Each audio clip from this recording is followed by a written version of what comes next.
On a chilly night in Eugene, Oregon, we welcome you to ESPN's presentation of college football presented by Hampton Hotels. Oregon taking on Arizona State. One of the major stories tonight, though, he is back.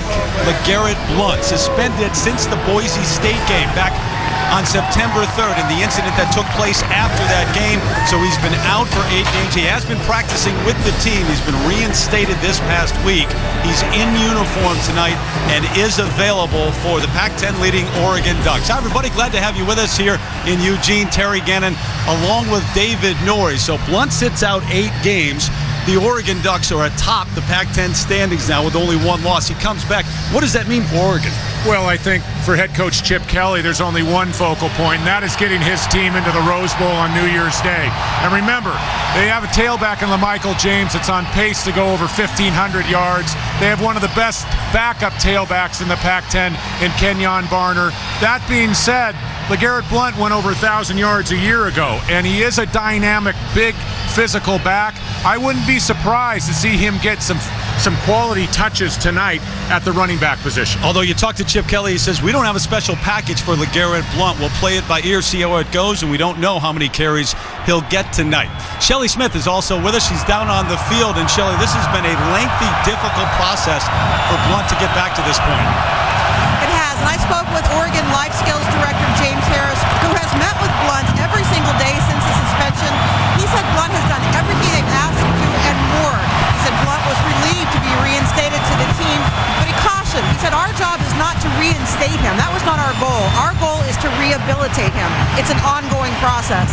As for on the field, having LeGarrette Blount back in the mix, players said really spiced things up in practice. It was a very fiery week of practice, and not just because they lost to Stanford, guys. Well, Shelley, we don't have to remind people around Eugene just how important this game and the rest of them are for Oregon.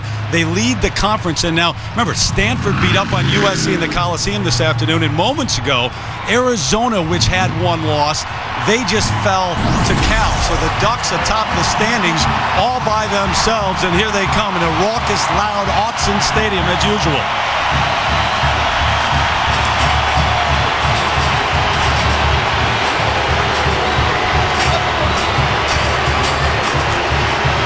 Oregon with the top rushing offense in the Pac-10 taking on the best rushing defense in Arizona State, but the Ducks are awfully tough to stop with Jeremiah Masoli running the show. Well, they really are. Ever since Jeremiah Masoli got in rhythm throwing the ball in the 4th week against California, this offense has been almost unstoppable. And the key has been his passing, getting the ball outside. He's hit some balls over the top, some deep balls in the last couple weeks. I think when he's on rhythm passing the football, this is as tough an offense to stop as there is in college football. And we talked LeGarrette Blount, but remember, LaMichael James, who you mentioned already, he's gone over 1,000 yards in Blount's absence. So in the games that Blount hasn't been here, it's been all LaMichael James.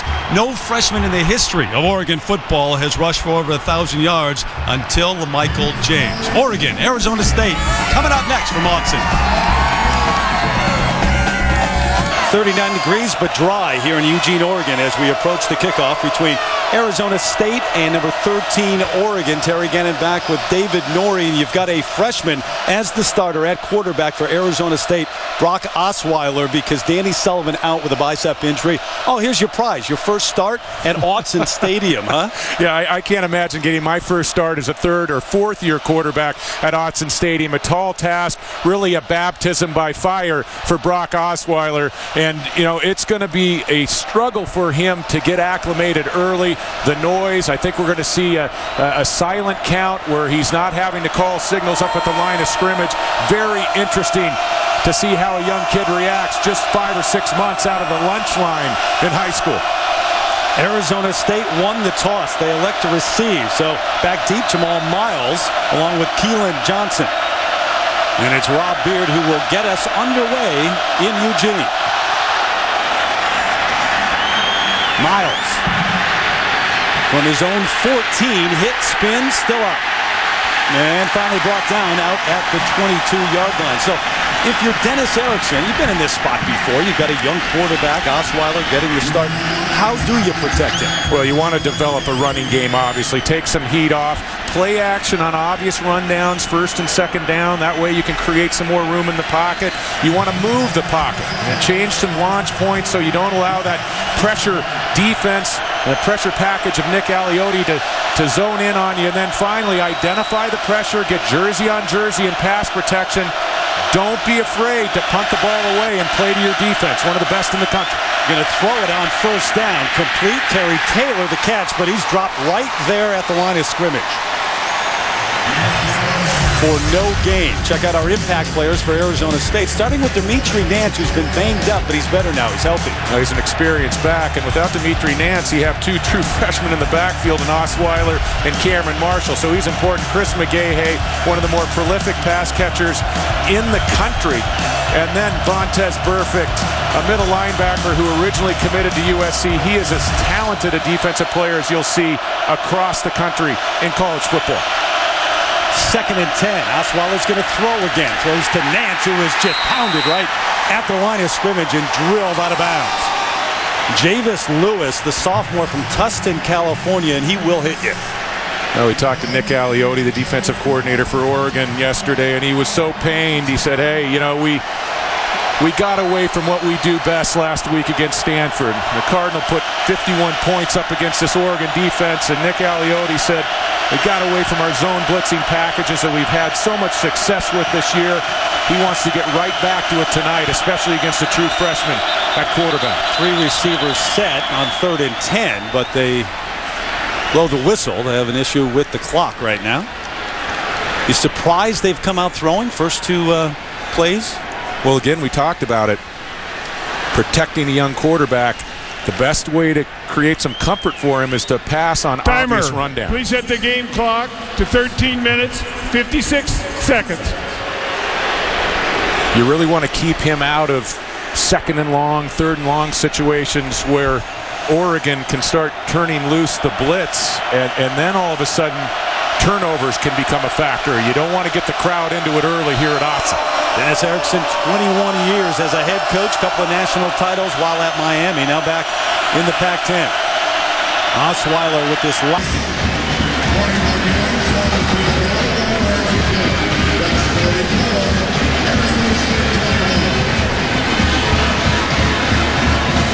matchup at Arizona will be huge. And then the game here against Oregon State to close out the season for the Oregon Ducks. If I'm Oregon, I want to make sure that I don't leave anything to chance for my team. And that means winning out. Big games coming up against Arizona, obviously, next week, and Oregon State. 2 teams that have been red hot. Sports Center to follow as soon as we are done. A minute 39 of game time.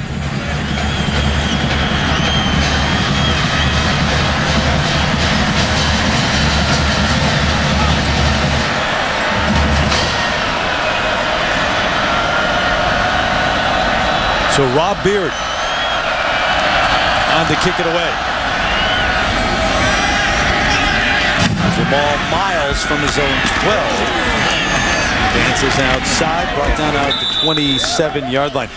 Yeah, you look at this year in the Pac-10 too, and we talk to coaches every week. They say this is as tough and as deep as they've seen it. And 6 bowl-eligible teams, the first to get there, the most in college football. 4 teams in the BCS standings, top 25, and down the list. Yeah, and you look at this down here, 1 senior starting quarterback. The talent at quarterback in the Pac-10 right now is notable. And I think there are 3 quarterbacks right now that have a great shot to go in the top 10 picks when they eventually come out in the NFL draft overall. And they are? Let's watch this play. Yeah, building drama. McGahey out to the 31. He's got 4 catches tonight. Go ahead. You got to do that with a 23-point game. A minute and a half to go. No, but I think Andrew Luck, I said it earlier in the broadcast, Andrew Luck is as big time a throwing talent as you'll see in college football right now. He's only a redshirt freshman. Matt Barkley, we've never seen a true freshman come into college football more ready-made for the position. And then, of course, Jake Locker up at Washington. Quick throw to the tight end, Trevor Cole. His second catch of the night. But, you know, it's tough to list the top quarterbacks in this league because there are so many different systems. And I mean, if you're going to run Oregon system, I take Masoli ahead of anyone. Well, and Masoli is a college quarterback. I was talking about pro prospects. As a college quarterback, Masoli is right up there at the top national. Sakachi throws. McGahey ran right into the defensive back after making the catch. I mean, if you match Masoli's statistics up against Tim Tebow of Florida this year, he matches up very favorably. There's not much distance in the key categories between those two quarterbacks. And then you got guys in the Pac-10 right now like Sean Canfield, who's been lighting it up for Oregon State, Nick Foles down at Arizona.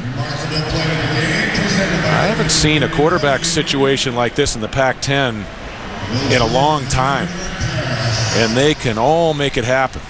Do you think there's something to the recruitment of quarterbacks right now and the coaches that are in the Pac-10 that are bringing them to the West Coast? I think with the exception of Oregon, it's a drop-back league. And the weather plays into it. The style of football plays into it. I mean, if you're focused on making it to the next level, and let's face it, a lot of high school kids are nowadays. It didn't used to be that way, but now they're thinking about the pros when they're in their freshman and sophomore years in high school. And you know, you're not going to go play at Florida. You're not going to play at Ohio State or Michigan if you're a pro-style quarterback. And I think, you know, a lot of the kids are drawn to the Pac-10 and the West Coast just because of it. The coaches here who are offensive minded and quarterbacks themselves. Incomplete. Sakachi overthrows as intended. Masoli's night is done. Another big night for Jeremiah in this offense. We talk about the conferences, and everybody says, hey, the SEC is the dominant conference nationally. I think the Pac-10 is right up there with the SEC this year. This is the first time in a long while we've seen those numbers from Masoli, not gaudy, but effective. This is the first time we've seen the Pac-10 be this good from top to bottom in a long, long time. Second down. Marshall to carry. Bounces out. And brought down at the 48-yard line. Three of the computers, by the way, have the Pac-10 as the #1 conference, even over the SEC. So the final seconds running off the clock here in Eugene. LeGarrette Blount did not play tonight. Did not get any action. He was on the sideline. He was in uniform. He was ready to go. But he has been reinstated. See if we see him next week. But that will do it.